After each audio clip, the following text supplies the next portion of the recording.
नमस्कार साथियों, स्वागत है आपका जीएस के खान चैनल पर। तो सामान्य ज्ञान की खान बनाएगी आपको पहलवान। तो आज हमारा जीएस की सीरीज का पार्ट नंबर 8 है। हर रोज शाम को 7 बजे सभी परीक्षाओं के लिए सबसे इंपॉर्टेंट क्लास हम लेकर आ चुके हैं आप लोगों के लिए। अगर आप लोग अभी तक चैनल पर नए हैं और आपने चैनल को सब्सक्राइब नहीं किया है तो मैं आप लोगों से कहना चाहूँगा कि आप लोग जो है चैनल को सब्सक्राइब जरूर कीजिएगा और नोटिफिकेशन को पाने के लिए बेल आइकन पर प्रेस जरूर कीजिएगा। ओके। और अगर ये वीडियो पसंद आए तो लाइक जरूर कीजिएगा और अपनी इस क्लास को सभी मित्रों के साथ शेयर कीजिएगा। तो चलिए दोस्तों, शुरू करते हैं आज की अपनी इस क्लास को। तो पहला सवाल है, निम्नलिखित में से कौन सा ऑपरेटिंग सिस्टम का उदाहरण है। दोस्तों आपको बताना है कि ऑपरेटिंग सिस्टम का उदाहरण कौन सा है। तो ये है आप लोगों का MS DOS, Ubuntu, एंड्रॉयड। ये सब आप लोगों के अलग अलग ऑपरेटिंग सिस्टम के एग्जाम्पल हैं। तो जिनका भी आंसर आ रहा है डी, बिल्कुल सही है। वेरी गुड, बहुत बढ़िया। अब देखिए आपका अगला सवाल क्या है। निम्न में से कौन सा ग्रह सबसे छोटा और सूर्य से नजदीक है। तो सबसे छोटा ग्रह और सूर्य की जो नजदीक है, ये आप लोगों का दोस्तों कौन सा ग्रह है, ये आप लोगों को बताना है। तो चलिए दोस्तों यहाँ पर बताइए। आपका राइट आंसर हो जाएगा दोस्तों यहाँ से बुध हो जाएगा। तो जिसका भी क्लास में आंसर बुध आ रहा है बिल्कुल सही है, शाबाश।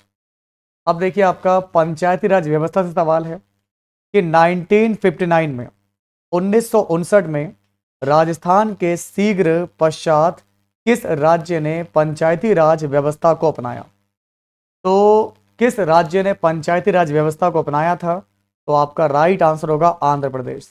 सबसे पहले पंचायती राज जो है दोस्तों ये लागू किया गया था राजस्थान के नागौर जिले में, और उसी के साथ साथ दोस्तों आपका आंध्र प्रदेश में भी पंचायती राज व्यवस्था की शुरुआत की गई थी।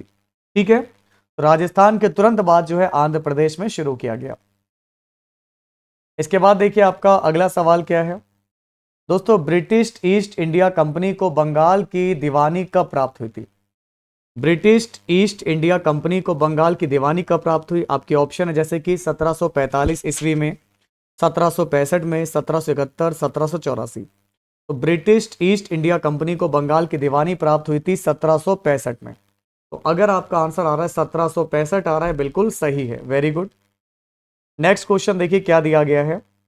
निम्न में से किसने संविधान सभा में उद्देश्य प्रस्ताव को प्रस्तुत किया था। तो दोस्तों आपको बताना है यहाँ पर किसने जो है संविधान सभा में दोस्तों यहाँ पर उद्देश्य प्रस्ताव प्रस्तुत किया। तो ये किया था आपका जवाहरलाल नेहरू ने।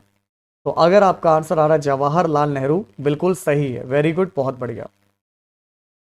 अब देखिए दोस्तों आपका अगला सवाल यहाँ पर आपके सामने आपको दिया गया है। इसको यहाँ पर देख के बताओ क्या है। भारतीय राष्ट्रीय कांग्रेस के किस अधिवेशन में भारत छोड़ो आंदोलन का प्रस्ताव पारित किया गया। दोस्तों आपको बताना कि वो कांग्रेस का कौन सा अधिवेशन था जिसमें भारत छोड़ो आंदोलन का प्रस्ताव पारित किया गया। आपके ऑप्शन है कलकत्ता अधिवेशन, बंबई, गुजरात या दिल्ली। तो आपका सही जवाब हो जाएगा बंबई अधिवेशन। ओके, तो सभी लोग यहाँ पर देख लीजिए, आप लोग इंपॉर्टेंट पॉइंट आपके सामने है। 1942 में कांग्रेस का बॉम्बे अधिवेशन में जवाहरलाल नेहरू के द्वारा भारत छोड़ो प्रस्ताव को पेश किया गया था। ठीक है, चलिए इसके बाद देखिए आपका अगला सवाल है, ऋण के औपचारिक स्रोतों में शामिल नहीं है, बताइए। ऋण के औपचारिक स्रोतों में शामिल नहीं है, क्या शामिल नहीं है। वाणिज्य बैंक, सहकारी समिति, ग्रामीण बैंक या इनमें से कोई नहीं। तो आपको दोस्तों बता दें, इसमें कोई भी ऐसा ऑप्शन नहीं है जो आपको ऋण के औपचारिक स्रोतों में शामिल हो। अब ये क्वेश्चन मैंने कई बार आप लोगों को पढ़ाया है कि मौर्य वंश का अंतिम शासक कौन था। तो मौर्य वंश का अंतिम शासक था बृहद्रथ था, जिसकी हत्या की थी दोस्तों यहाँ पर किसने की थी, आप सभी को पता होगा यहाँ पर, ठीक ना। तो बृहद्रथ मौर्य वंश का अंतिम शासक था और आपका सतधनवन का पुत्र बृहद्रथ मौर्य साम्राज्य का अंतिम शासक रहा है। भारत में सबसे बड़ी मीठे पानी की झील बताइए दोस्तों कौन सी है। भारत में सबसे बड़ी मीठे पानी की झील है आपकी वूलर झील है। तो वूलर झील आप लोगों का जम्मू कश्मीर में है, जैसा कि आप सभी लोग जानते हैं। वूलर झील जो है आपका जम्मू कश्मीर के बांडीपोरा जिले में स्थित है और ये मीठे पानी की झील है जो कि भारत की सबसे बड़ी है। इसके बाद कई बार पेपर में क्वेश्चन आता है कि भारत में स्थानीय स्वशासन का जनक जो है किसे माना जाता है। क्या आप लोग जानते हो कि भारत में स्थानीय स्वशासन का जनक किसे माना जाता है। तो स्थानीय स्वशासन का जनक दोस्तों माना जाता है आप लोगों के लॉर्ड रिपन को। तो जिनका भी आंसर आ रहा है लॉर्ड रिपन, बिल्कुल सही हो जाएगा। लॉर्ड रिपन, इन्होंने 1882 में स्थानीय स्वशासन की स्थापना करके भारतीय स्वतंत्रता का पहला जो है स्वाद दिया था। इस बात को आप लोग यहाँ पर याद रखिएगा, ठीक है। चलिए, इसके बाद एक छोटा सा सवाल आपके सामने है। क्या क्वेश्चन आप लोगों से कह रहा है, इस पर आप फोकस करेंगे और आप बताएंगे कि यहां से आप लोगों का राइट आंसर क्या हो सकता है। तो देखिए और आप लोग दोस्तों मुझे बताइए कि यहां से आप लोगों का परम सत्य जवाब क्या होगा। चलिए, आपको बताना है यहाँ पर कि जुलाई 2020 में किए गए संशोधित वर्गीकरण के मुताबिक सूक्ष्म उद्यम की परिभाषा क्या है। ये क्वेश्चन अभी आप लोगों का डीपी का पेपर हुआ था, उसमें पूछा गया था और ये लगातार सभी परीक्षाओं में आता है। सूक्ष्म उद्यम की परिभाषा सिंपल है, मैंने आपको बताया था दोस्तों यहाँ से। तो ये आप लोगों का यहाँ पर दिया गया है कि 1 करोड़ तक के संयंत्र मशीनरी का निवेश और 5 करोड़ तक का वार्षिक कारोबार। तो 1 करोड़ से 5 करोड़ तक के बीच का जो आपका निवेश और जो प्रॉफिट है, ये आपका कहलाता है सूक्ष्म उद्यम कहलाता है। फिर ये क्वेश्चन मैंने कई बार आपको पढ़ाया है कि हमारा संविधान का 44वां संशोधन अधिनियम के द्वारा संपत्ति के अधिकार को किस आर्टिकल के अंतर्गत एक सामान्य लीगल राइट बना दिया गया। तो आप सभी लोग दोस्तों जानते हैं कि संपत्ति का अधिकार अब एक कानूनी अधिकार है। पहले मौलिक अधिकार था और इसको आर्टिकल 300 के ए में या 300 के काम में सम्मिलित किया गया है। पहले ये आर्टिकल 31 में आता था, मैं आपको बताना चाहूंगा। पहले आर्टिकल 31 में आता था, लेकिन 44वां संविधान संशोधन 1978 में संपत्ति को मौलिक अधिकार से हटा दिया गया और इसको राइट टू प्रॉपर्टी में ऐड कर दिया गया और ये एक आपका लीगल राइट है।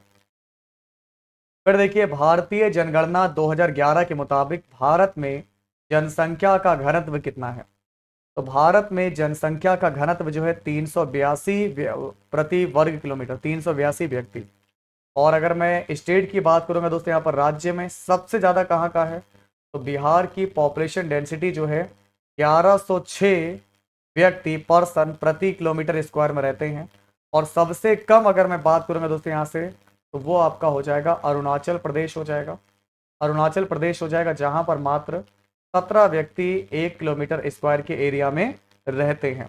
वहीं अगर मैं यूटी की दोस्तों बात करूंगा, केंद्र शासित प्रदेश की बात हो, दिल्ली है दोस्तों। यहाँ पर दिल्ली में करीब 11,000 समथिंग आप लोगों का है।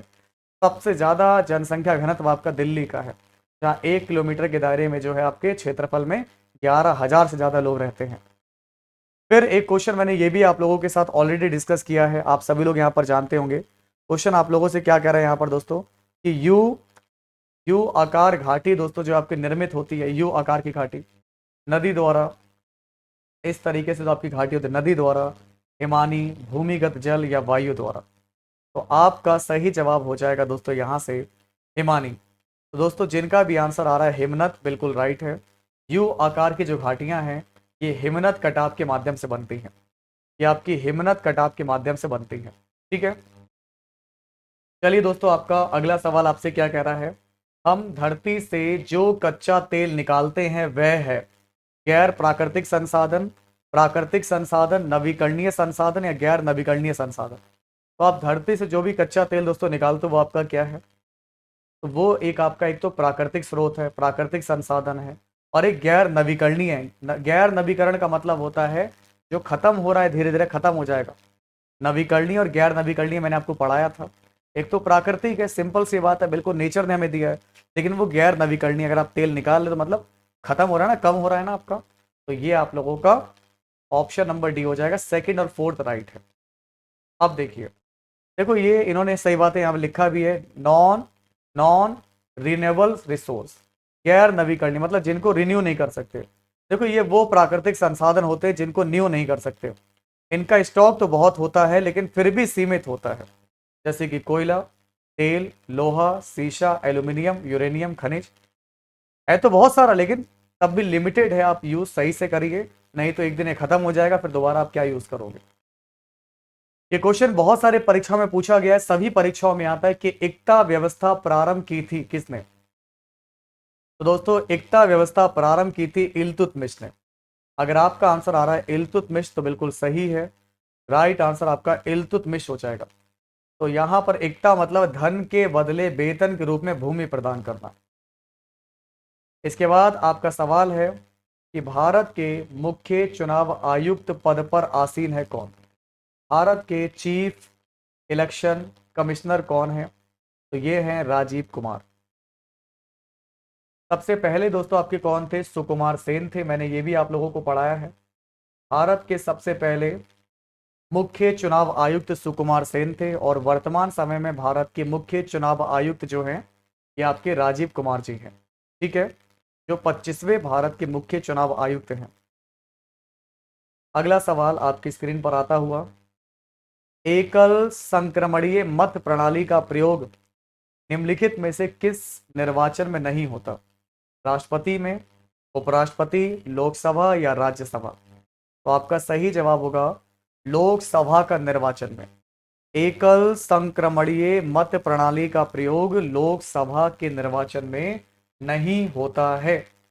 ठीक है, सभी लोग क्लास को लाइक जरूर करेंगे, क्लास को शेयर करिए, सपोर्ट कीजिए सभी लोग। स्वर्ण क्रांति यानी कि गोल्डन रिवॉल्यूशन संबंधित है किससे। स्वर्ण क्रांति का दोस्तों संबंध है आपका, यहां पर दिया गया है उद्यानिकी से। वैसे ये आपकी बागवानी और शहद से संबंधित है।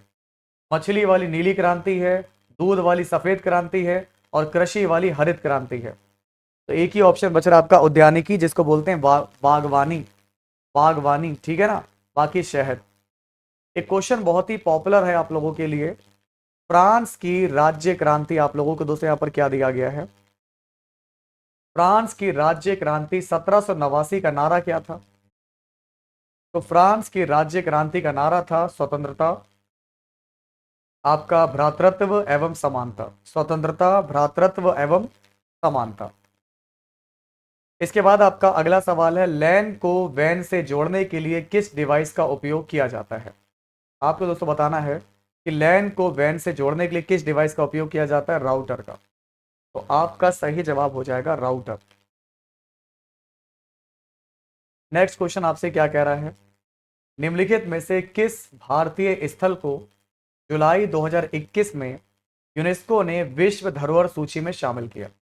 दोस्तों किस भारतीय स्थल को जुलाई 2021 में यूनेस्को ने विश्व धरोहर सूची में दोस्तों शामिल किया। तो राइट आंसर हो जाएगा काकते रुद्रदामन मंदिर वारंगल। काकते रुद्रेश्वर, ये क्वेश्चन बहुत सारे परीक्षाओं में अभी हाल ही में एक साल में जितनी भी परीक्षाएं हुई हैं सभी में पूछा गया है। तो अभी इसको शामिल किया गया काकते रुद्रेश्वर मंदिर वारंगल। ठीक है, इसको जो है रामप्पा मंदिर भी कहा जाता है, कई बार पेपर में रामप्पा मंदिर आ जाते हैं। ये भारत का 40वां यूनेस्को स्थल बन गया है। इसके बाद मैं आपसे पूछना चाहूंगा कोको कोला, बताइए कोको कोला क्या है। एक मल्टीनेशनल बहुराष्ट्रीय कंपनी है, एक नेशनल कंपनी है, ग्रामीण कंपनी है। तो कोको कोला एक बहुराष्ट्रीय कंपनी है, सभी लोग जानते हैं, इसमें टाइम नहीं लेंगे। अब बताओ भूकंपीय तरंगों को रिकॉर्ड करने वाला उपकरण कौन सा है। भूकंपीय तरंगों को रिकॉर्ड करने वाला उपकरण है सिस्मोग्राफ। ओके, सिस्मोग्राफ होता है आप लोगों का। अब देखिए दोस्तों आपका अगला सवाल है, गाजी मलिक किस नाम से दिल्ली का सुल्तान बना था। गाजी मलिक किस नाम से, आवाज आ रही ना आपको, सभी लोगों को वॉइस क्लियर आ रही है आपको। हेलो एवरीवन, ठीक है ना। तो सभी से मेरा निवेदन है कि वीडियो को लाइक करेंगे, शेयर करेंगे, सपोर्ट करेंगे। गाजी मलिक किस नाम से दिल्ली का सुल्तान बना था। तो राइट आंसर आपका हो जाएगा ग्यासुद्दीन तुगलक। तो जिनका भी आंसर आ रहा है ग्यासुद्दीन तुगलक बिल्कुल राइट है। और ये 1320 से 1325 तक रहा है। 1320 में दिल्ली के सिंहासन पे बैठा था ग्यासुद्दीन तुगलक। अगला सवाल आप लोगों के सामने है, निम्नलिखित में से किस उत्पाद के लिए आपका ISI या एगमार्क प्रमाणन प्राप्त करना अनिवार्य नहीं है। बताओ कौन सा ऐसा प्रोडक्ट है जिसके लिए ISI या एगमार्क प्रमाणन प्राप्त की आवश्यकता नहीं है। सिलेंडर के लिए, खाद एवं और रंग योगज, पैक्ड पेयजल, फल और सब्जियां। तो देखो फल सब्जियों में दोस्तों कब से लगने लगा, तो फल और सब्जियों में एगमार्क नहीं लगता, बाकी सिलेंडर में लग सकता है। जो भी खाद्य पदार्थ है, पैकेट पेयजल हैं, इन सब पे लगता है।